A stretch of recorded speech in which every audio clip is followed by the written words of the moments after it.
உனக்காக புதுசா வாங்கின காரை முதல்ல நீ தான் ஓட்டணுமா? அப்படி ஏதாவது சட்டம் இருக்கா சொல்லு. கௌதம் ஓட்டி இருக்கலாம்ல. அதுக்கப்புறமா நீ கொஞ்சம் கொஞ்சமா பழகிறதுக்கு ஆள் இல்லாத இடத்துல வந்து நீ கார் ஓட்டி பழகலாம். ஏன் இப்படி அவசரப்படுற? ஜானு, அவளை ஏன் திட்டுற ஜானு? அவ வேணான்னு தான் சொன்னா. ஆனா நான் தான் அவளை ஓட்ட சொன்னேன். நீ சும்மா இரு. எல்லாம் ஒன்னாலதான் கௌதம்.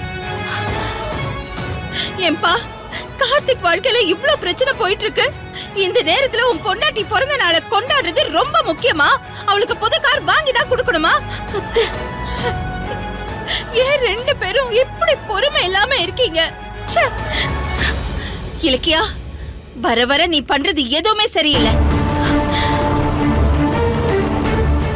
இந்த குடும்பத்தோட நிம்மதியை கெடுக்கணும்னு கங்கணம் கட்டிட்டு அலையிற. ஜானு